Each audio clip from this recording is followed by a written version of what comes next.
ଆପଣଙ୍କ ଘରେ ବି ଏମିତି କେହି ଅଛନ୍ତି ଯିଏକି ମୂଳା ଖାଉନାହାନ୍ତି ଆଉ ଆପଣ ତାଙ୍କୁ ମୂଳା ଖୁଆଇବା ପାଇଁ ଚାହୁଁଛନ୍ତି ଆଉ ଘରକୁ ମୂଳା ଆସିଲେ ମୂଳା ଶାଗ ଫୋପାଡ଼ି ଦେଉଛନ୍ତି କି? ତେବେ ଏମିତିକା ଭୁଲ ଆଉ କେବେ ବି କରନ୍ତୁ ନାହିଁ, କାହିଁକି ନା ଆଜି ଆମେ ମାନେ ମୂଳା ଆଉ ମୂଳା ଶାଗରୁ ଏମିତି ଏକ ରେସିପି ବନେଇବା ଯେଉଁଟା କି ମୂଳା ନ ଖାଉଥିବା ଲୋକମାନେ ବି ଆଙ୍ଗୁଠି ଚାଟିକି ଖାଇବେ। ଛୋଟଠୁ ନେଇ ବଡ ପର୍ଯ୍ୟନ୍ତ କେହି ହେଲେ ବି ଜାଣିପାରିବେ ନାହିଁ ଯେ ଏ ରେସିପିକୁ ଆମେ ମୂଳାରେ ବନେଇଛେ ବୋଲି। ୟାର ସ୍ୱାଦ ବିଲକୁଲ ଛେନା ତରକାରୀ ଭଳି ଲାଗିବ। ରେସିପିଟି ଷ୍ଟାର୍ଟ କରିବା ପୂର୍ବରୁ ଯଦି ଆପଣମାନେ ମୋ ଚ୍ୟାନେଲକୁ ଏପର୍ଯ୍ୟନ୍ତ ସବସ୍କ୍ରାଇବ କରିନାହାନ୍ତି ତେବେ ପ୍ଲିଜ ଚ୍ୟାନେଲଟିକୁ ସବସ୍କ୍ରାଇବ କରି ପାଖରେ ଥିବା ବେଲ ଆଇକନକୁ ପ୍ରେସ୍ କରି ଅଲ୍ ବଟନରେ ସିଲେକ୍ଟ କରି ନିଅନ୍ତୁ। ଆଉ ଯଦି ଫେସବୁକରେ ଦେଖୁଛନ୍ତି ତେବେ ଲାଇକ୍ ସେୟାର ଫଲୋ ତ ନିଶ୍ଚିତ କରନ୍ତୁ। ତାହେଲେ ଆସନ୍ତୁ ଷ୍ଟାର୍ଟ କରିବା ଆଜିର ରେସିପି। ସେଥିପାଇଁ ଦେଖନ୍ତୁ ମୁଁ ନେଇଛି ଗୋଟେ ବିଡ଼ା ମୂଳା ଏବଂ ଶାଗ ଦୁଇଟା ଯାକ ଅଲଗା କରି ନେବା। ଏବେ ଆମେ କଣ କରିବା ନା ମୂଳାକୁ ଭଲ ଭାବରେ ଧୋଇକି ନେଇ ଆସିବା ଆଉ ଏଠି ଯୋଉ ଶାଗ ରଖିଛେ ତ ସେ ଶାଗକୁ ଆମେ ବାଛି ନେବା। ଯେହେତୁ ଏଟା ଡାଙ୍ଗ ସହିତ ଅଛି ତ ଡାଙ୍ଗ ଏଇ ରେସିପିରେ ଆମେ ବ୍ୟବହାର କରିବା ନାହିଁ, କେବଳ ପତ୍ର ଗୁଡାକ ହିଁ ବ୍ୟବହାର କରିବା। ସେଥିପାଇଁ ମୂଳା ଶାଗରୁ এই ଡେମ୍ଫ ବା ଡାଙ୍ଗ ଗୁଡାକ ବାହାର କରି ନେବା ଆଉ ଶାଗ ଗୁଡାକ ଅଲଗା କରି ନେବା। ଭିଡିଓରେ ମୁଁ ଆପଣମାନଙ୍କୁ ଯେମିତି ଦେଖାଉଛି ସେଇଭଳି ଭାବରେ ହିଁ ବାଛି ନେବେ।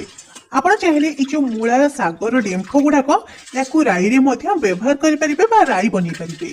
ତ এইଭଳି ଭାବରେ ମୁଁ ସବୁ ଶାଗ ଗୁଡାକ ବାଛିକି ଅଲଗା କରି ନେଇଛି। ତ ବାସ୍ ଏମିତି ସବୁ ଗୁଡାକ ବାଛି ସାରିଲା ପରେ ଶାଗକୁ ଆମେ ଭଲ ଭାବରେ ଧୋଇ ନେବା, କାହିଁକି ନା ଶାଗରେ ବହୁତ ଗୁଡିଏ ଡଷ୍ଟ ଲାଗିଥାଏ। ତ ତାକୁ ଭଲ ଭାବରେ ଧୋଇକି ନେଇ ଆସିବେ ବା ପାଣି ଛାଡିବା ପାଇଁ ଆମେ ସାଇଡରେ ରଖିନେବା। ଆଉ ସେତେ ସମୟ ଭିତରେ ଆମେ ମୂଳାକୁ କାଟିବା। ମୂଳାକୁ ପ୍ରଥମେ ଭଲ ଭାବରେ ଧୋଇ ନେବେ, ତାପରେ ଆମେ କଣ କରିବା ନା ଗୋଟେ ପିଲର ସାହାଯ୍ୟରେ ବା ପନିକି ସାହାଯ୍ୟରେ ମୂଳାର ଚୋପା ଗୁଡାକ ଛଡେଇ ନେବା। ଚୋପାକୁ ଛଡେଇ ସାରିବା ପରେ ମୂଳାର ଉପର ଭାଗ ବା ଡେମ୍ଫ ଏବଂ ସେ ଯୋଉ ମୁଣ୍ଡିଟା ବା ଉପର ଭାଗକୁ କାଟିକି ଅଲଗା କରି ନେବା। ସବୁ ମୂଳାକୁ ଏଇଭଳି ଭାବରେ କାଟି ସାରିବା ପରେ ଆମେ ଗୋଟେ ଗ୍ରେଟର ନେବା ଆଉ ଗ୍ରେଟର ସାହାଯ୍ୟରେ এই ମୂଳାକୁ ଆମେ ଭଲ ଭାବରେ ଗ୍ରେଟ କରି ନେବା। ଏଠି ମୁଁ ମିଡିୟମ ସାଇଜର ବା ମିଡିୟମ ହୋଲ ବାଲା ଗ୍ରେଟର ହିଁ ବ୍ୟବହାର କରିଛି। এই সেম প্রসেসরে আমি সবু মূলাকে গ্রেট করে সারিবা পরে এইথরে আমি দেইদবা অধ ছোট চামচ লুণ বা স্বাদ অনুযায়ী লুণ। লুণ বিলকুল भी अधिक देबे नहीं, মূলার क्वांटिटी देखिकी ही लुण को आड करिवे। लुण देकी ताको टिके भल भाबरे मिसेई नबा, जहा द्वारा कि মূলারে थिबा एक्स्ट्रा पानी गुडाको बाहर जिवो। तो लुण देखि याको मु भल भाबरे मिसेई नेछि। एमती ही आमे पाखापाखि 5 ରୁ 10 मिनिट पर्यंत याको छाड़ी दबा। सेते समय भितरे आमे कौन करिबा ना देखंतु एटी धोईकी रखिथिबा मूळा शाग को छुरी बा पनिकी साहाय्य नॉर्मली आमे जेमती शाग काटी थाउ सेही भली भाबरे छोट छोट करी बा चुना चुना करी ई शाग को काटिकी रेडी करि नबा। तो एटी देखंतु हातरे एमती मुठेकी धरिबा आ शाग गुडाक बिल्कुल छोट छोट करी काटी नबा। सब ग्रेनी भेजिटेबल रे बहुत गुड़िए बेनिफिट थाए, सेथिपई आमे ई शाग को बिल्कुल भी वेस्ट करिबा नाही, एई रेसिपी ही व्यवहार करिबा। तो ये देखो सब शाग गुड़ाक मुझे छोट छोट कर काटी नहीं। एबे आसंतु जिबा नेक्स्ट प्रोसेस को।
तापरे एपटे देखंतु मु नेछि गोटे हेमदस्ता आ से हेमदस्ता भितरे आमे देई देबा 4 ରୁ 5 पाखुड़ा रसुण। जेहेतु गोटे छोट दाना रसुण नेछि सेतिपई 6 ରୁ 7 पाखुड़ा नेछि। ता सहित अल्प किछि अदा को मध्य छोट छोट काटिकी देई देबा आ राग पई बा फ्लेवर पई दुटा कंचा लंका को देई देबा। आई सब जिनस को दरदरा कर भल भाव छेची नवा। ये देखिपे या एमती दरखंड कर छेची नहीं एमती ही छेचिबे, बेसी पेस्ट बनईदेवे ना बेसी गोटा रखिबे ना। बस एबे देखंतु आमे जो मूला रे लुण को देकी ताको रेस्ट देइथिले तो मूला को रेस्ट दबार 10 मिनिट हे गलानी। आ 10 मिनिट भितरे देखि पारुथिबे मूला हमर किति गुडे पानी रिलीज करि नेछि। एबे आमे कोन करिबा ना सब मूला को एमती हाथ सहाय्य रे चिपुड़ी नबा बा मूला रे जहा भी एक्स्ट्रा पानी अछि सेगुडा को बाहर करि नबा। मन रखिबे मूला को भल भाव चिपुड़ी कि नेबे जहा द्वारा कि मूला रे जेमती किछि भी पानी न रुहे। पानी जदि रहिबो ताले बेसन भी अधिक लागिबो आ मूलार कोनोसे टेस्ट रहिबो नाही।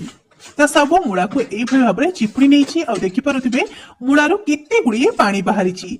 ए पानी की आपण माने बिल्कुल भी वेस्ट करिवे नाही। आपण चाहिले अट्टा चकड़िया समय रे अट्टारे ए पानी को देकी चकड़ी पारिबे, बहुत बढ़िया फ्लेवर आसीबो। आ मूलार ए पानीटा बा जूसटा बाहरी जिबा परे मूला न खाउथिबा लोक भी जानि पारिबे नाही जे ए रेसिपी मूला रे बनिची, काहेकि ना मूलार कोनोसी स्मेल ही रहिबो नाही। तापरे एपटे में कोन करबा ना सब मूला को चिपुड़ी सारिबा परे काटी के रखिदिबा सागो को मध्य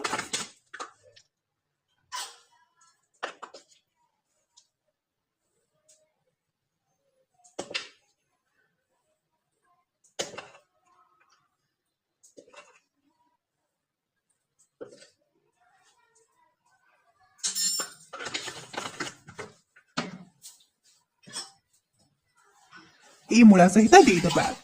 तो सागो को दे सारिबा परे आमे इथरे देदेबा अल्प टिके लुण बा 2 रु 3 पिंच लुण बा स्वाद अनुसार लुण, ता सहित छेचिकी रखिथिबा अदा रसुण कंचा लंकार छेचा को देदेबा।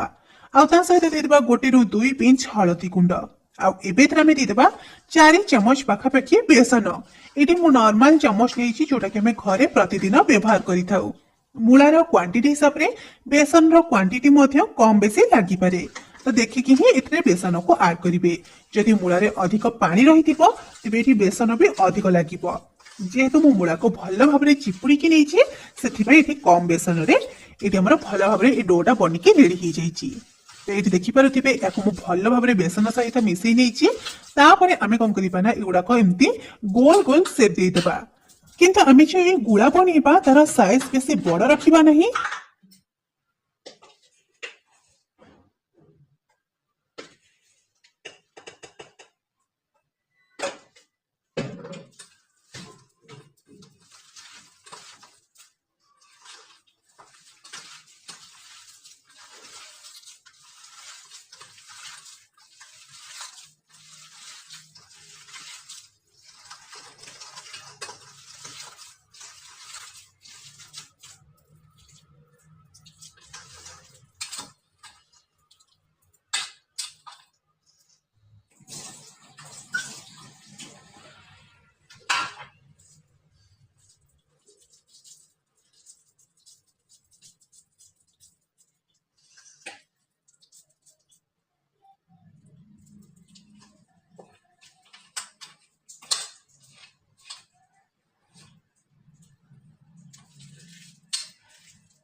किंतु आमे जो ये गुड़ा बनैबा तार साइज बेसी बड़ रखिबा नहीं, छोट बनैबा नहले एई भली भाबरे मीडियम साइज रे बनैबा, जहा द्वारा कि याकु जत आमे कुक करिबा बा फ्राई करिबा भितरटा मध्ये भलो भाबरे कुक हे परिबो, सिझि जिवो। किंतु जदि आमे बेसी बड़ करि दबा ताले भितरटा कंचा रहिबो, बिल्कुल भी भल लागिबो नहीं। ए सेम प्रोसेस रे मु सब गुडा को एम्ति गोल करि नैछि। तापर आमे कोन करिबा ना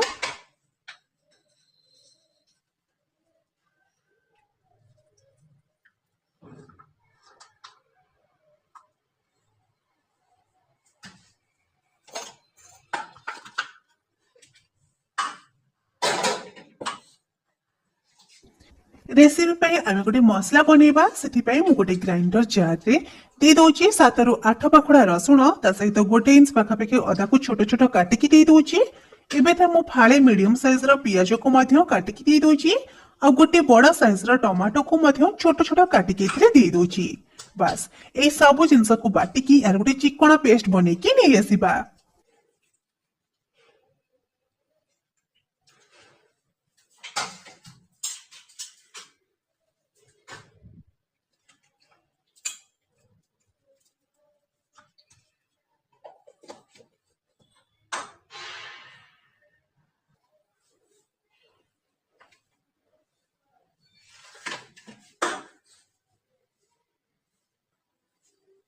गोटे कड़े गरम कर नबा आ कड़े रे देबा किछि तेल। तेलर क्वांटिटी आपनक हिसाब रे आपण कम बेसी करि परिबे। तो तेल भले भाबरे गरम हिजबा परे आमे एठी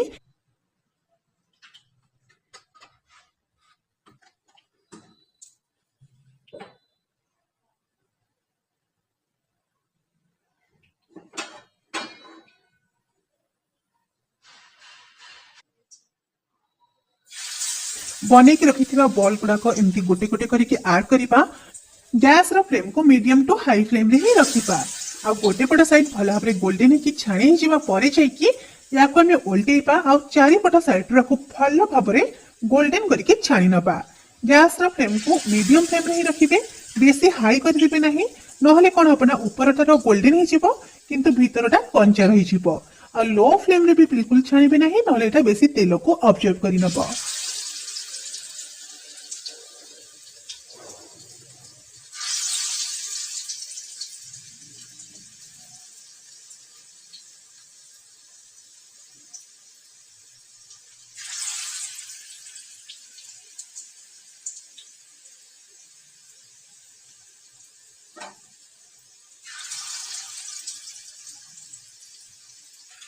एडी देखि पारुथिबे पाखापाखि 3 रु 4 मिनिट पर्यंत एपट सेपट करी छाणीबा परे एटा चारिपट साइड रो भल भाबरे गोल्डन हेकी छाणी हे गलानी।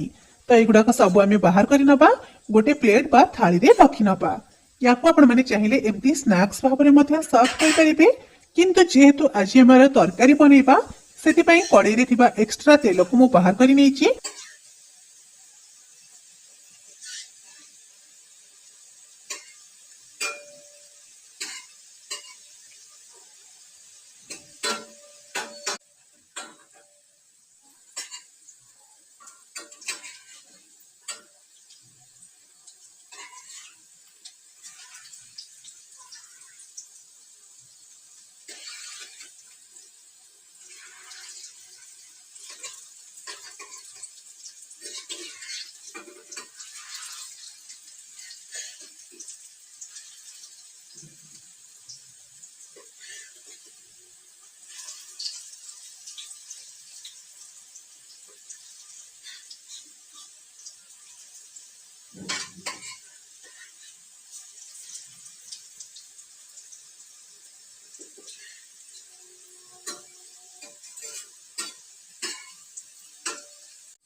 ग्रेवी पे जितिकी तेल दरकार सेतिकी तेल रखिछि और से तेल रे दे दोछि आधा छोट चमच गोटा जीरा।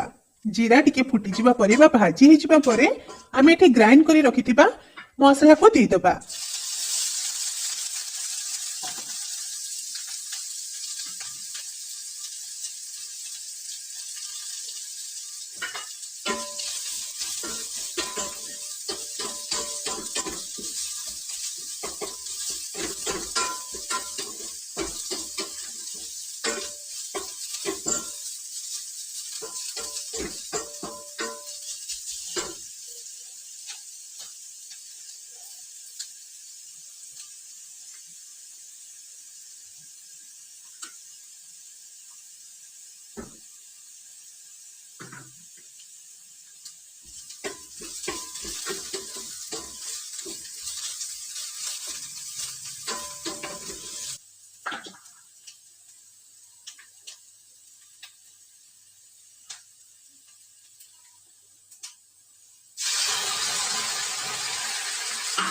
बा अदा रसुण टमाटो एवं पियाजर पेस्ट को देदेबा और से मसला रे हमें देदेबा अध छोट चमच लंका गुंड अध छोट चमच देदेबा हळदी गुंड अध छोट चमच रो टिके कम देदेबा जीरा गुंड अध छोट चमच देदेबा धनिया गुंड तापर अध छोट चमच देदेबा लुण बा स्वाद अनुसार लुण देदेबा और ये सब को भल भाव टिके मिसई नबा पाखापाखि 5 रु 10 मिनिट पर्यंत ये मसला को आम भल भाव कषि नबा बा मसला जिते पर्यंत तेल न छाड़ी सेते पर्यंत कषि चली ये देखु पाखापाखि 5 रु 10 मिनिट पर्यंत मसला को कषिबा परे मसला भल भाव कषि हो गलानी तो एबे देदेबा आवश्यकता अनुसार पानी ये मु गोटे ग्लास पानी दे देछि आ पानी देखि भल भाव मिसई नेउछि तापर हम याको कवर करि नबा आ कवर करी मीडियम फ्लेम रे 4 रु 5 मिनिट पर्यंत फुटिबा पई छाड़ी दबा पाखापाखि 4 रु 5 मिनिट पर लिड काढ़ी चेक कर देखिपे ग्रेवी आमर टकमकी फुटी गलानी आउ ग्रेवी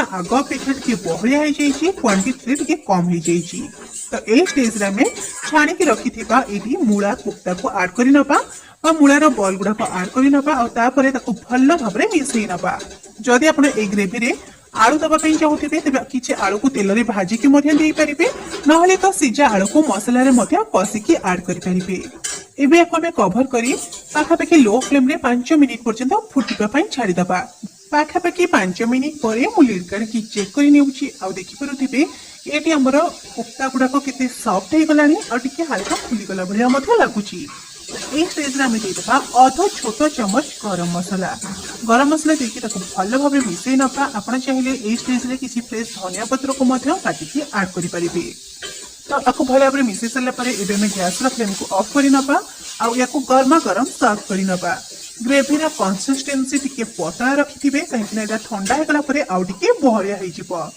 या रुटी परोटा सब खाईपर कि गरम भात सहित खाईपर यार टेस्ट आपण निश्चिंत भाव में पसंद आसो तेज दर्शक बंधु मैंने आज रेसिपी जदि आपको टिके पसंद आसी तेज प्लीज वीडियो को लाइक शेयर और चैनल को सब्सक्राइब करने को बिल्कुल भी भूलु नहीं ता सहित कमेंट बॉक्स में कमेंट करी आपन मतामत मो सहित निश्चिंत भाव में शेयर करूँ रोची बाय पुणी देखा आउ एक नुआ रेसिपी सहित आउ एक नुआ वीडियो रे।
डेरी है खाई